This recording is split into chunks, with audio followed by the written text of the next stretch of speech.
Welcome to the Old Mac Gang Podcast, or OMG, a podcast with a panel of longtime Mac Apple users who want to discuss the most relevant apps and services to age-seasoned users. I'm Marty, an Apple enthusiast and podcaster. I'm a 67-year-old age-seasoned user who has collected a great group of friends to talk about Apple and the seasoned citizens. Let's see who's with us on our panel today. 1984, spent 9 years with the Apple user groups and then about 9 years working for Apple.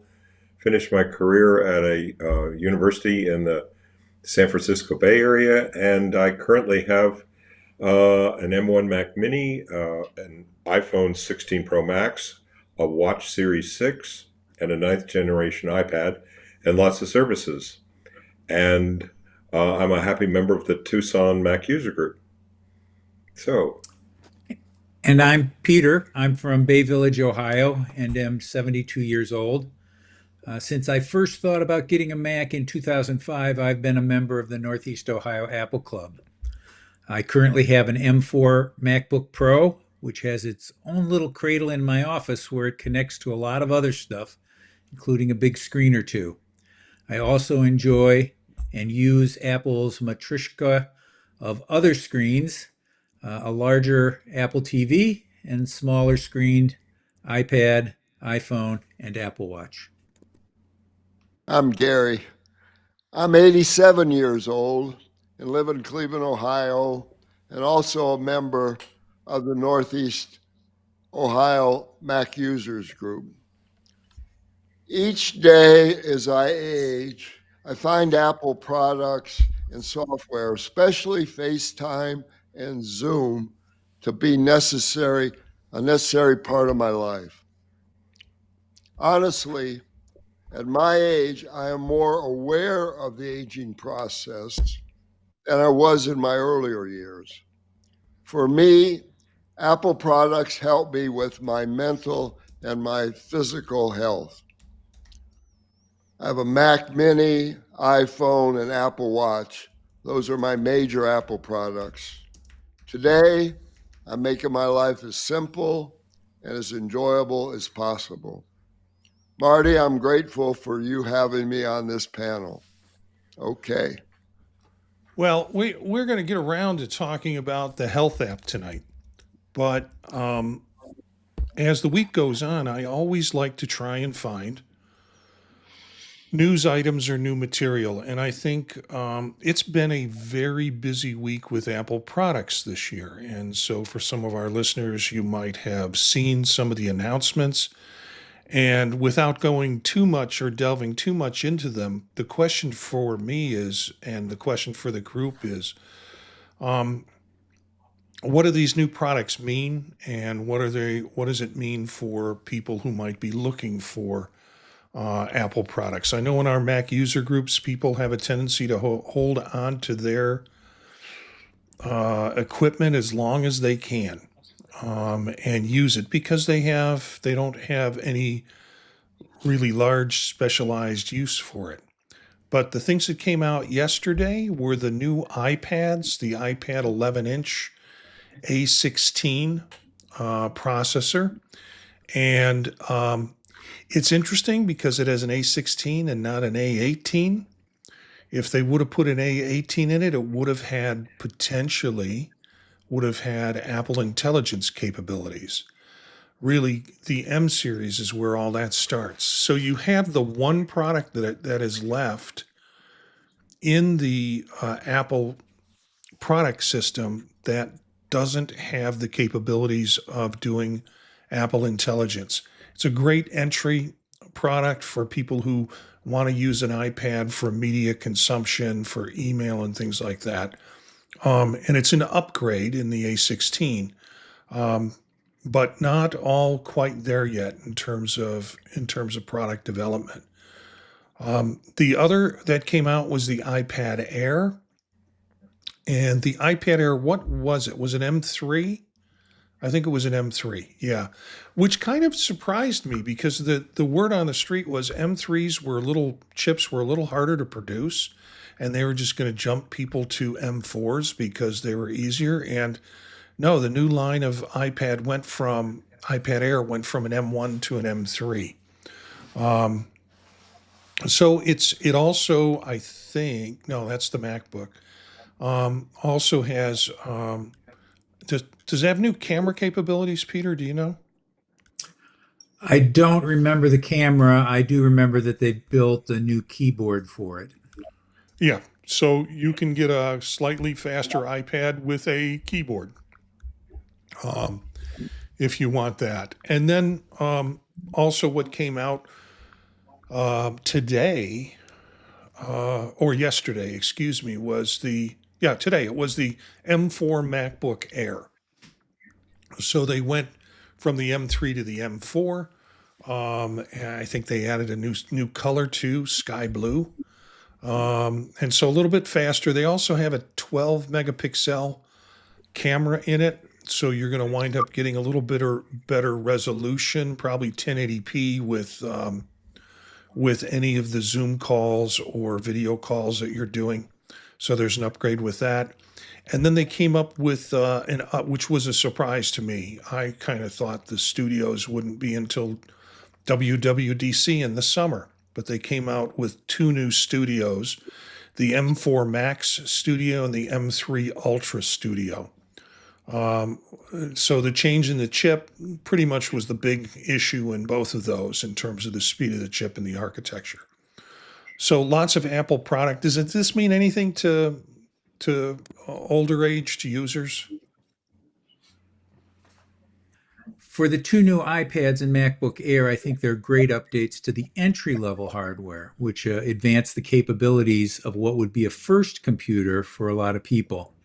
I don't think it's a compelling upgrade for anyone who purchased their predecessors in the last few years, but it's a great way for seniors who haven't been in the Mac world to try out those devices.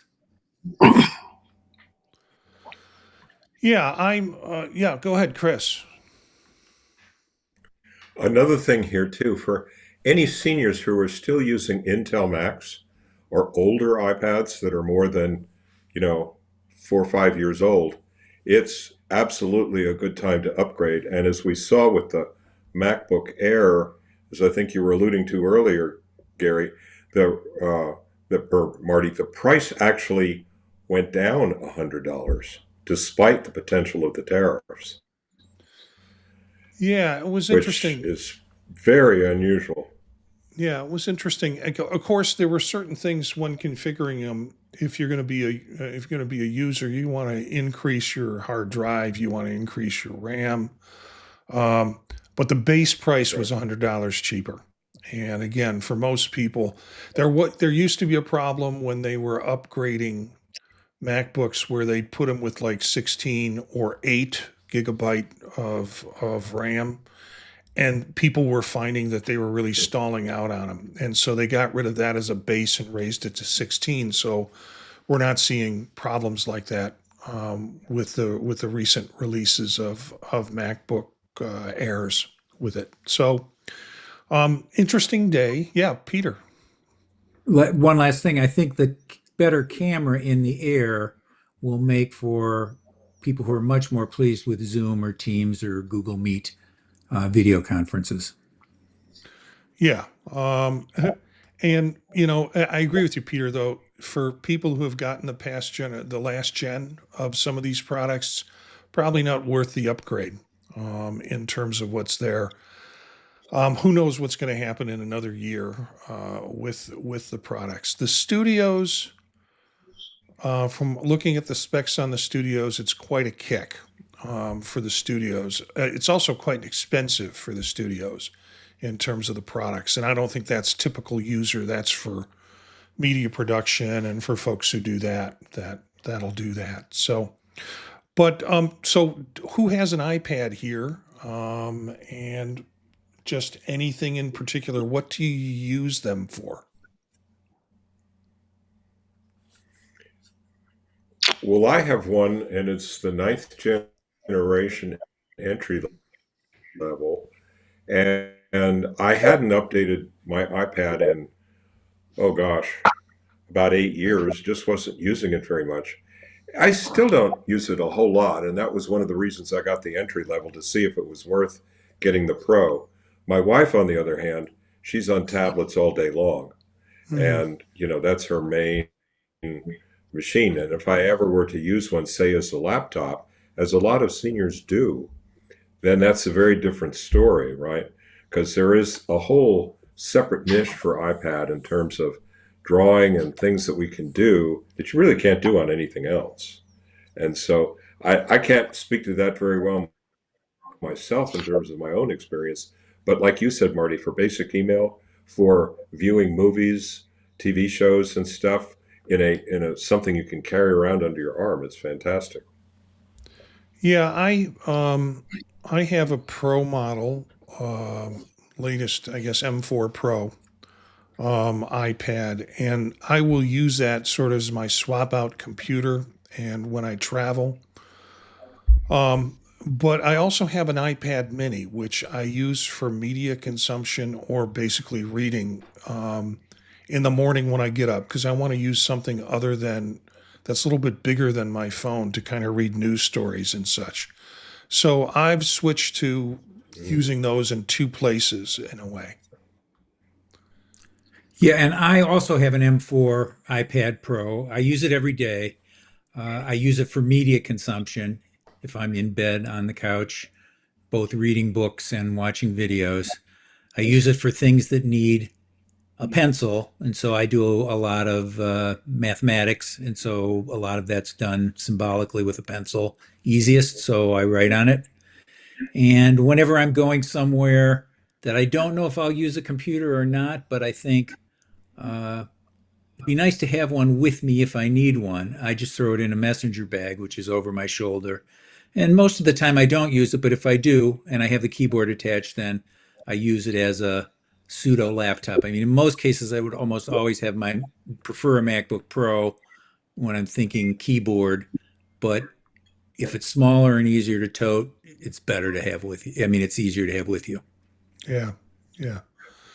So Gary, any I'm looking to see what I have here.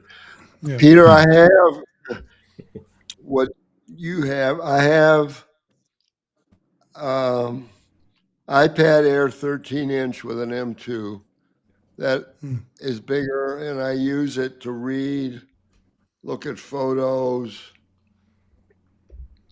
and that's primarily, and perhaps FaceTime or Zoom. And then, Marty, I also have, I'm going to start using it a little bit more maybe in the morning, is I have a mini also. Um, um, iPad mini 6th generation. Yeah. So I've used that. I will start using a little bit more in the morning, but normally I'm up and maybe on my monitor or my phone. But Yeah. that's kind of what I use. Yeah, my morning is going downstairs, meeting my wife down there. She gets out of bed before I do generally with the dog. And then I go downstairs and we have coffee. And then we'll often look at news and what's going on at the news. And so that's where I pull out the little larger iPad mini to do the reading with instead of my phone to go through it. But let's talk about the health app. We have I have to You be know, yeah, Chris. just one last thing on the iPads. The next time I upgrade an iPad, a definite decision point for me would be Apple Intelligence, specifically Mhm. the writing tools. Hmm. So I use Proofread and Summarize all day long, and I wouldn't be lost without them. But it Proofread is incredibly helpful for me at age 77 because I'll leave a word out or I'll put in the wrong word. Proofread catches those, and it's worth its weight in gold. And Summarize, I have friends that send me these long articles from Ars Technica and stuff. I don't have time to read that stuff, but at least if I run the Summarize, I'll look at it, maybe one out of five articles. Oh yeah, I'll read that one, or I want to read about that specific point. So, that might be something to think about if you're upgrading your iPad, as to now they don't all get Apple Intelligence. Is that right? The entry level does not? The entry level does not get Apple Intelligence in terms of the chip So, that it's running and what's available. And that kind of came as a surprise to everybody. They figured that they could have done an M2 in it, or they could have, they thought everything was going to go to M4, and instead they went to M3s. So they thought, well, the entry level iPad will get an M3 in it, but that's not the case for whatever reason. There was some mm, discussion about it in terms of, well, maybe it's good for educational purposes, but I can't see, even for educational purposes, if there's a tool like Apple Intelligence or any type of AI, that instructors would not want to have that as part of the device for students to be able to use so they could teach them how to use it properly. So, yeah, that's a little different with the entry level one. I had an entry level one, and they have keyboards for the entry level ones, and it envelopes out from the back. And the thing I didn't like about it was I couldn't put it on my lap and type with it because my knees weren't long enough. I'd have to be at a table or something, and even for traveling on a plane, the keyboard became kind of a nuisance because I could never get my iPad set up with the amount of desk space on a plane tray table to be able to use it.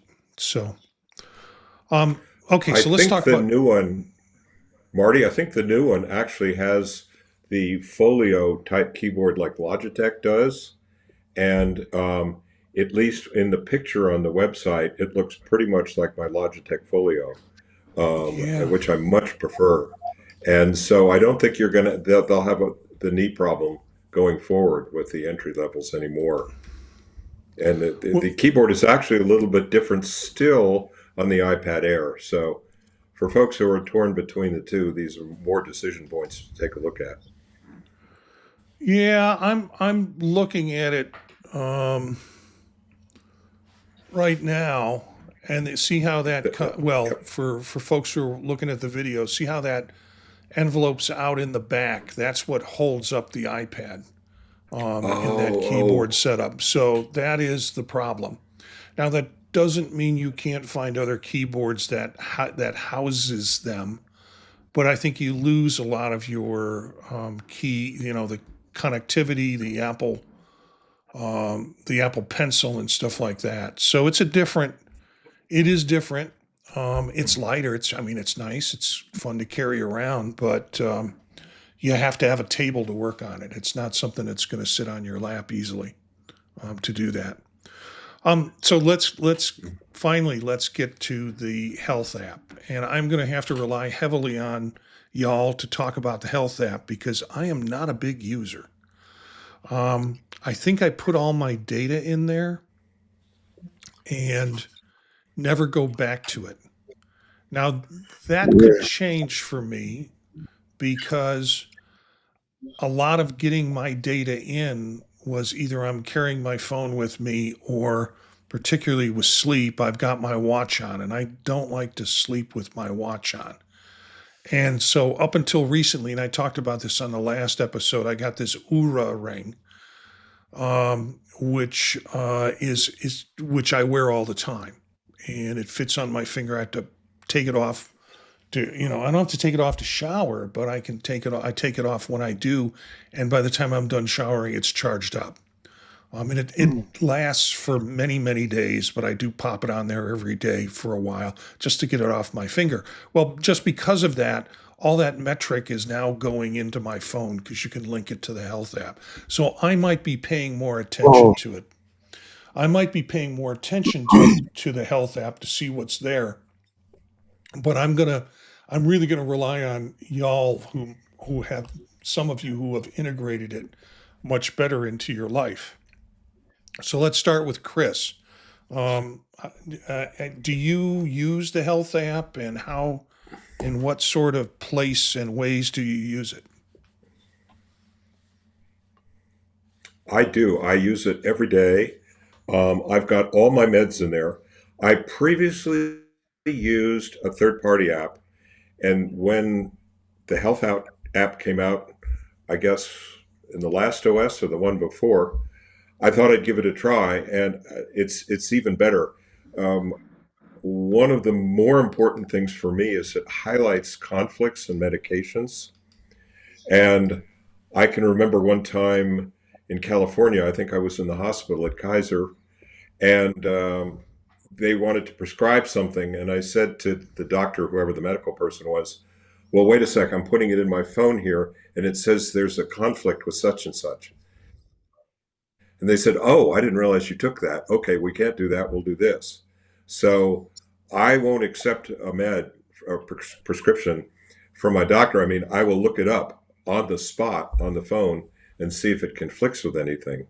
Um, I think also to quickly highlight Marty, the links that you assembled this week are excellent, and highly recommend those for folks who haven't used the health app, because it'll show people how to get started with it, how to initially set it up.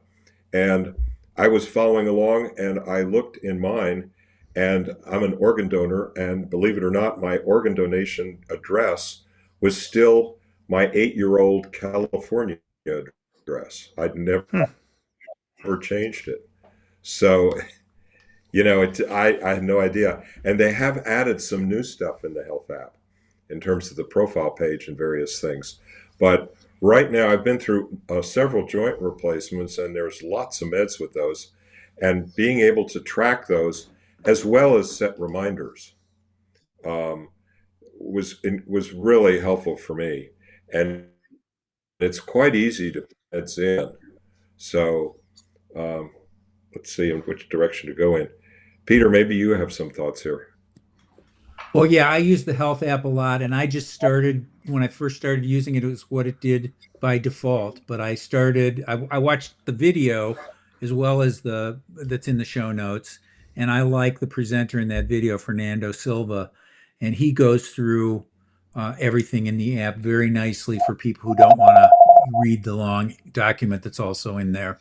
I look through the cards that I use and sort of in order from most to least. I use the fitness rings. I use the steps. I use flights of stairs. I use AFib history.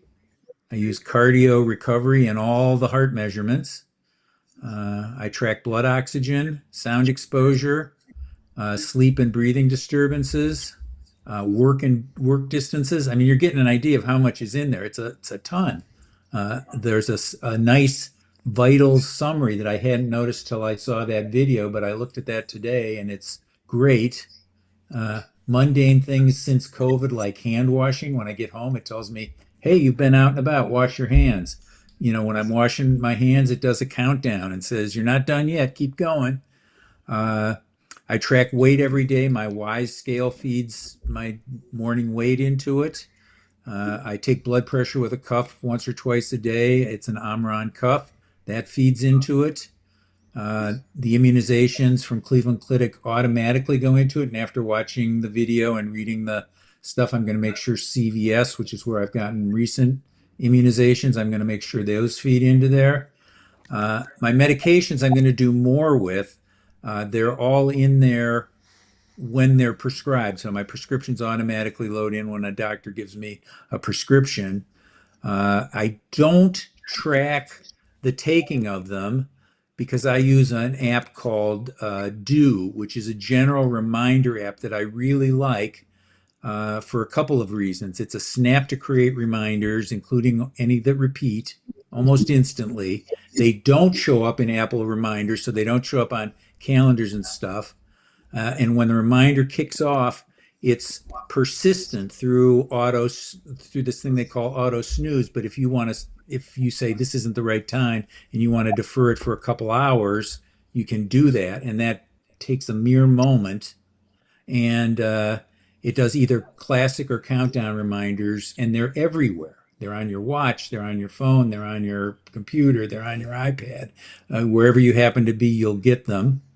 And the last thing I do is I do a sharing out of information, and I'll say sort of, because one doctor I have will take a feed from the phone.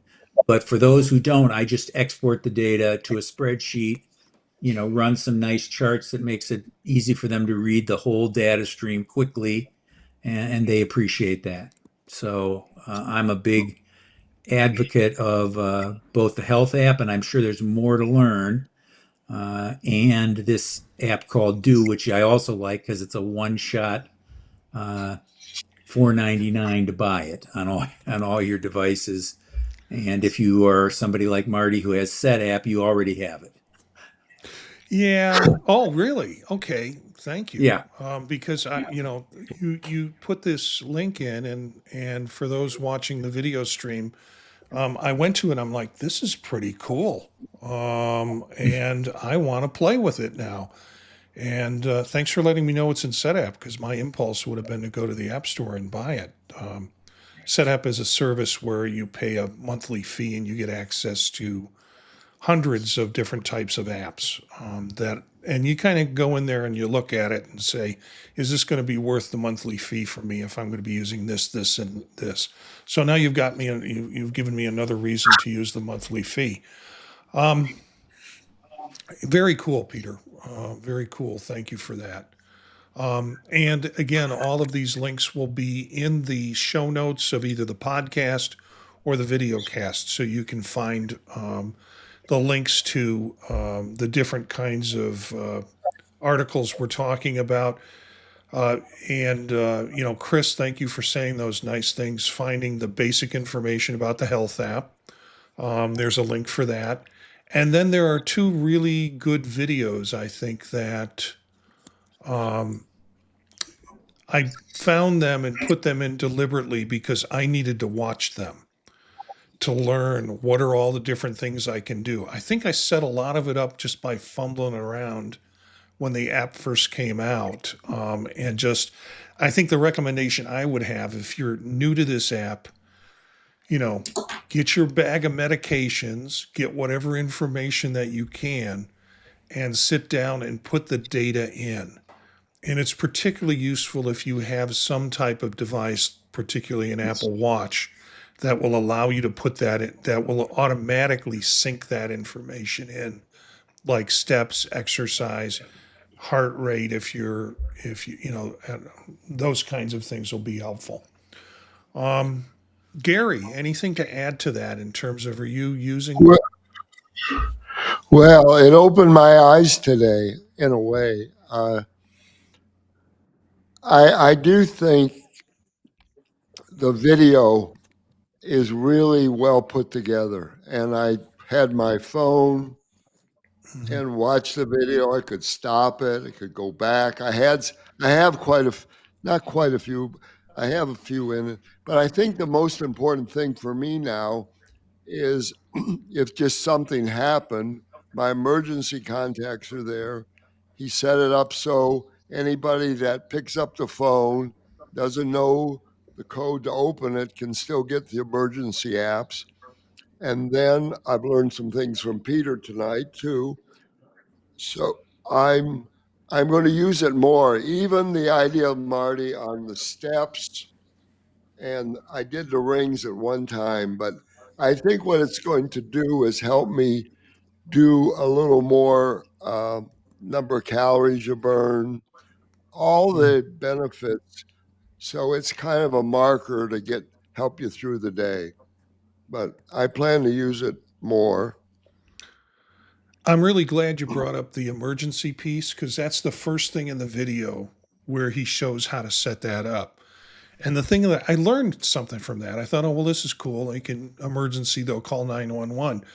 But it's also set up, you can switch your phone on to be able to send that data as soon as there's an emergency call. That at the other end, they'll be able to get your medical data. So even before they're able to come and get you, they have some ideas of what some of the issues you have with that. I thought that was a pretty cool function. Apple has really, I think the watch was a device in search of a need. And the need it found, I think, to some degree was fitness, and the other part, I think, was health. And so Apple is really has been adding and adding to the health app and the capabilities of the health app. Each year, you see new stuff roll out within the health app. Um, so up to that, I'm not sure they had a clear vision for what the watch was going to do. Obviously, they wanted something on there for athletes and for people to use it in that because that's their demographic and that's there. But then with the fitness piece, then adding to the health piece, I think it was really fundamental with it. Any more thoughts or comments about it? Things that you'd like to add? Yeah, I had one or two or three more things to add. One is with regard to the medications. The medications that's built into the health app is like Do in that it doesn't load up your calendar with two things every day uh, that you have to do, which is take your medications. So I like that. And I like that the medications can also, you can designate another person, who just like in Find My can be following saying, are you taking your medications? And could give you a call on the phone or shoot you a text saying, hey, I see you didn't take your meds last night or this morning. What's up? And I think that would be good. And I like the way it encourages you to do better. And I think together with something like the workout app, which they sort of go together in that health takes data from workouts, or I guess I should call it fitness now. I think they renamed it fitness. And that's a nice compliment because it nudges you to do better, not just by getting a certain number of steps every day, but if you add another app that I consider a compliment called Streaks, which I think is a $5.99 forever app that works on every device.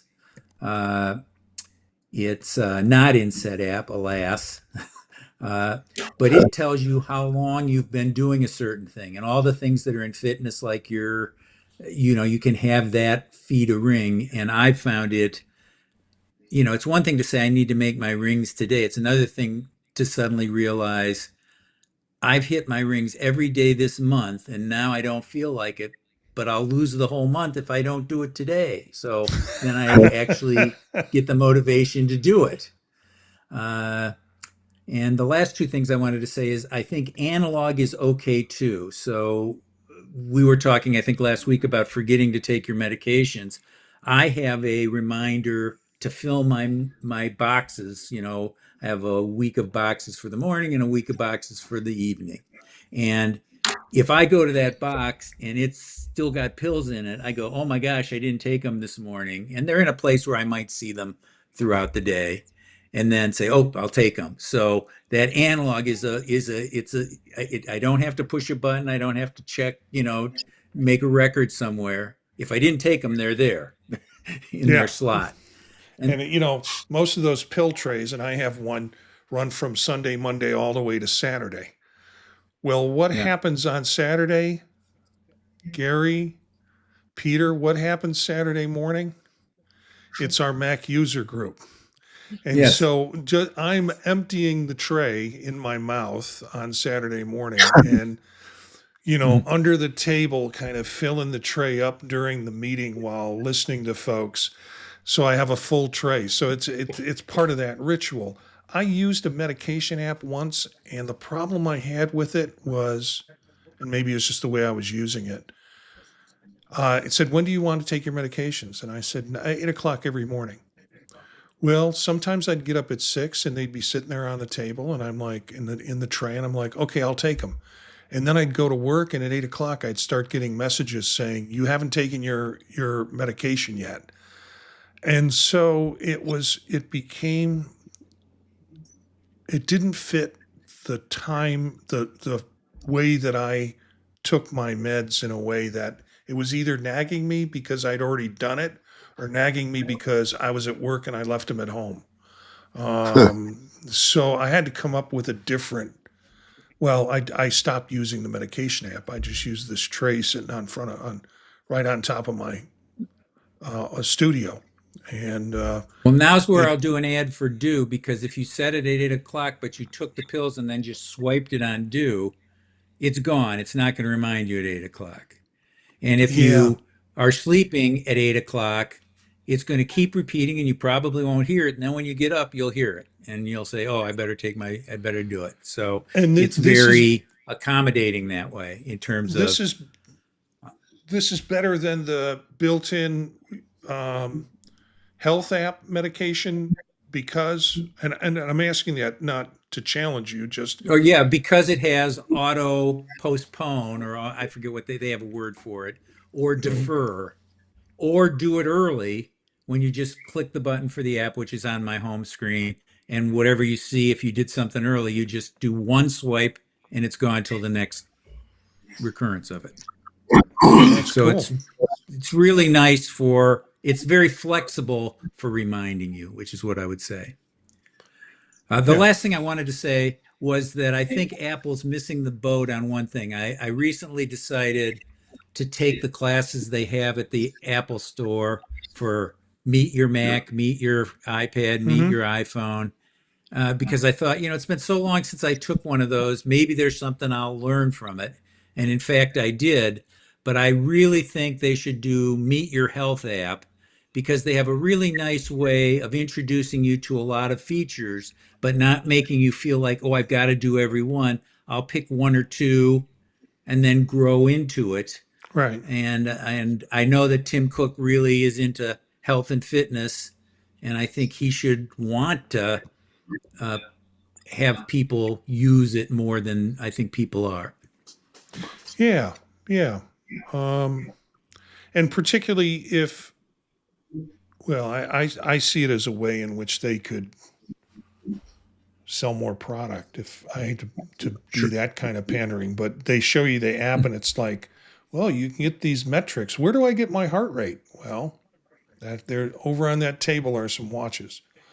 And that can be part of the connection because I think, and then also the fitness piece. It's really health is really tied to fitness in the way those two apps talk to each other.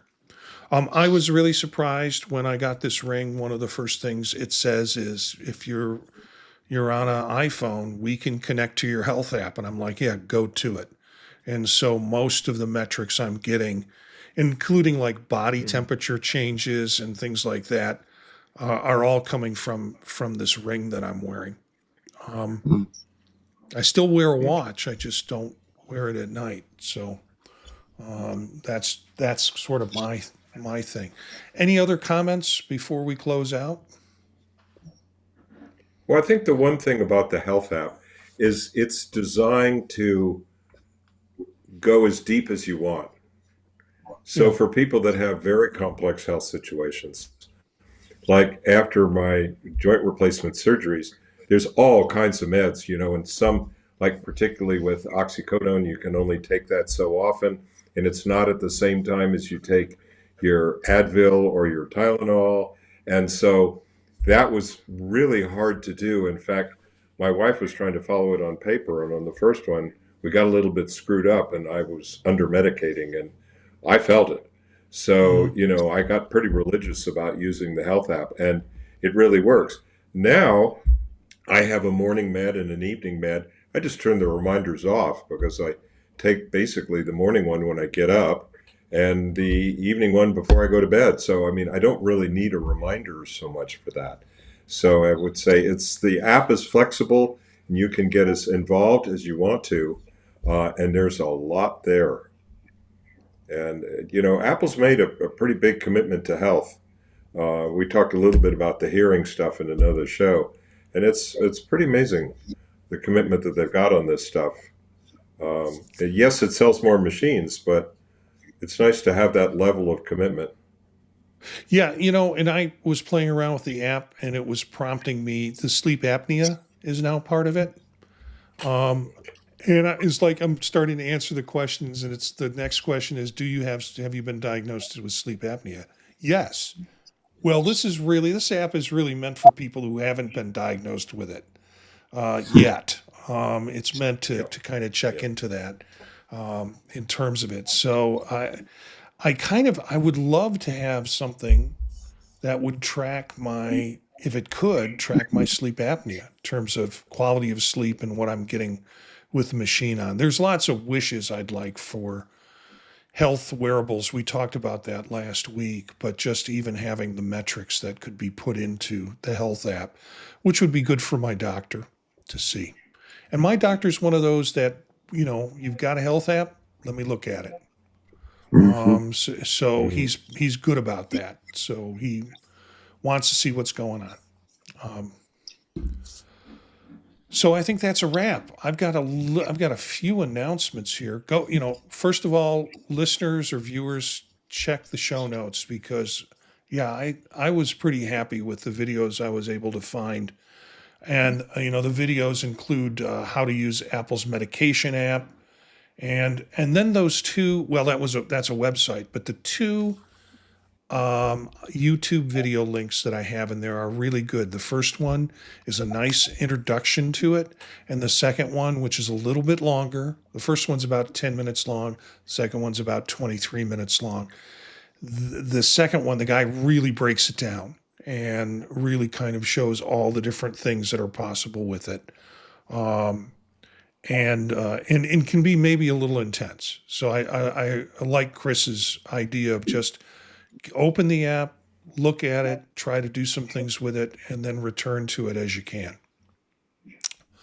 So one announcement I want to make is MacStock 9 is here for 3 days, coming July 11th, 12th, and 13th in this year, and it's going to be in Woodstock, Illinois, hence MacStock. And there are pricings on the web. You can find it. You can register for MacStock. Just look at MacStock Conference and Expo.com, and it will take you into the MacStock page. You can get a little more sense of what that conference is like. I was promoting this on Gear Up and Go with my son, and we put up a picture, and it was shot from the back of the room, and that is on the MacStock site. And from the back of the room, you saw all these guys with bald spots. So it looked like we were in a monastery with the Jesuit monks or whatever. He pointed that out. He's like, "Do you notice anything, Dad, about all the guys in these pictures?" It's not just that. It's a great experience for a couple of days, and I look forward to it every year. And so you can check out MacStock Conference and Expo.com, done by a friend, Mike Potter, and a lot of other great Apple podcasters are there and a lot of great education going on through the process. So our next live episode will be on Wednesday, March the 12th at 9 p.m. You can find us at youtube.com/oldmacgang. And you can always pick up the podcast or video later if you missed the live show. Please share us with your Mac user groups. Our music bed is by Philip Gross, Marrakesh, courtesy of the Free Music Archive. More information about this podcast can be found at thepodtalk.net. Hey, thanks guys for joining. It's always an exciting Wednesday evening. And you always bring such neat stuff to the stories of what people our age are doing with Apple products. So thanks to the group, Gary, Chris, and Peter. Bob is away for the night. We thank you for being part of the Old Mac Gang. See you next time.